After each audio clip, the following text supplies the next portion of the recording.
Hey everybody, welcome back to the channel. Happy New Year. This is my first upload of the new year. Sorry it's taken me a while. The month of December just got away from me. The holidays, had family in and out of town, and had an emergency with my dog. So that kind of just occupied my time for the last month or so. So that's why you haven't seen anything from me. So Happy New Year. Here we go. This is in the watch community. This is not a new watch to anybody. I've had it for a couple of years now. This is the Hamilton Pilot Day Date. It was one of the two Hamilton watches that was featured in the movie Interstellar. I haven't seen the movie yet. It's piqued my interest. I just have never watched it. So I'm not going to go. This isn't going to be like a thorough review of the watch. That movie has been out, I want to say, since 2014. So there's endless reviews of this watch on YouTube. I'm just going to go over this watch and talk about the things that I like about it. Just the features that I like, and just an overall look at the watch. So quick, get the dimensions out of the way. It's 42 millimeters diameter, 48 and a half lug to lug distance, with a 12 millimeter thickness, and you can see just a slight dome crystal, sapphire. It is AR coated. You get some nice distortions off this crystal on the dial. Some people like that, some don't. I'm the one who does. I think it's cool. And a 20 millimeter lug distance. Bracelet tapers down to 18, I believe. So yeah, real quick, has a C1 lume AR coated sapphire crystal. Like I said, the lume is just okay. Typical Hamilton. You don't get Hamilton watches for the lume. That's Seiko's territory right there. But it looks nice. Now, to my understanding, I've watched some of the older videos, like when this watch first came out, and at that time it was featuring an ETA 2834-2 movement, I believe.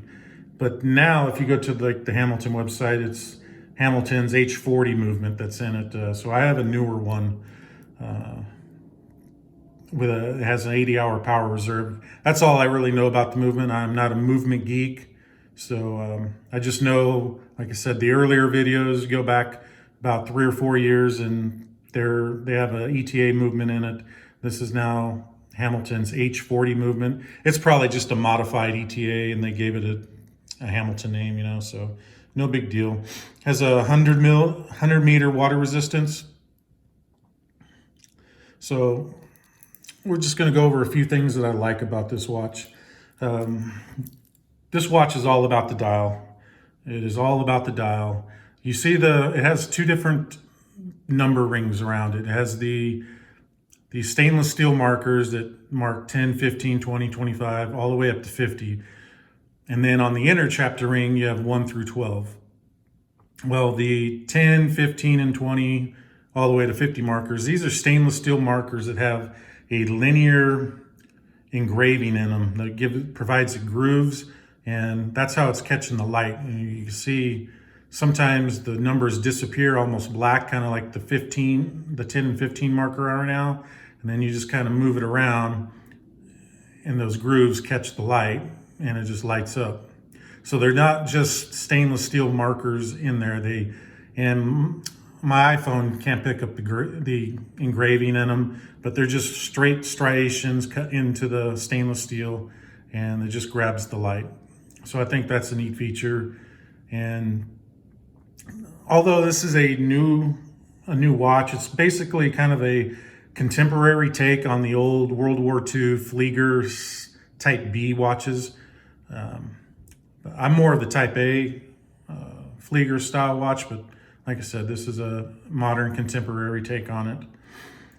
So another feature about this watch, you pull out you line up the hands once an hour. When the hands cross, so on the hour hand, the very tip of it is skeletonized, and on the minute hand, the bottom, or the inside half, is skeletonized. So when they cross over once an hour, they become one one hand, one big giant sword. And if you look at the thumbnail with the loom shot, I featured that on the thumbnail. You can see them. It looks like it's just one hand. So that's the thing about the hands I like. And also the hour hand, when it passes over the inner chapter, let me get in focus, you see the numbers right inside that skeletonized portion of the hour hand.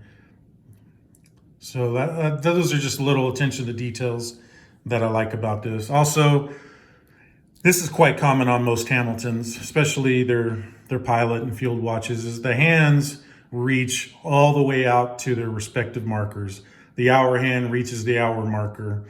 You know, the minute hand reaches all the way out to the minutes, and the second hand as well. It's a huge handset, and it's a huge dial too. So it would look really ridiculous, the size of this dial. This watch is all dial, even though it's only a 42 millimeter case. The smooth stationary bezel is not very big, and so it's all dial. And so like I said, the hands reach all the way out to its perspective. Let me get the crown back in. So yeah, those are the things I really like about the watch.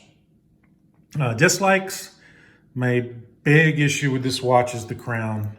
It's not a very big crown at all, and what little crown it is, it's really hidden and protected by those crown guards so much that you can barely even see the crown, which makes it difficult to move the crown and to grab the crown. I'm trying to get it in focus there. And that just may be a pet peeve of mine. Some other people may not even notice it. But one thing I don't like when watch companies, like on bezels or crowns, they put grooves in them, but they're like smoothed out. They're not like good sharp coin edges.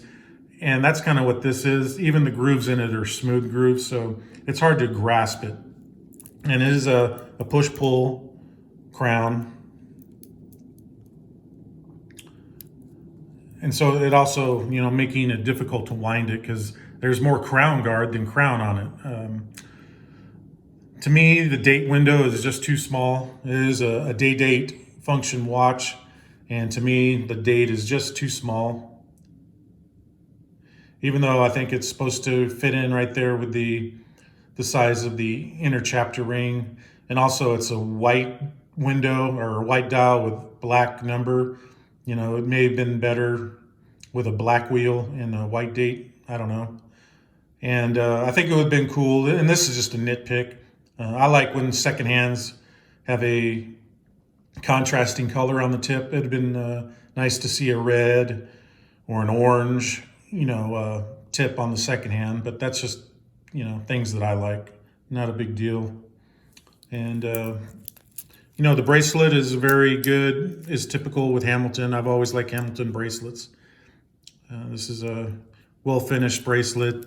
Has raised the inner links have a little slight raise to them, and a chamfer that's polished. So, that kind of plays on the light as well. I don't really have, so there we go. There's some good lighting.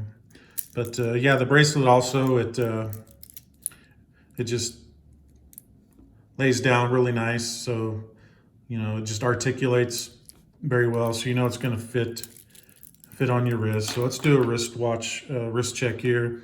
Wearing my Yema Superman. Haven't worn this in a while, so I figured I'd throw it on today.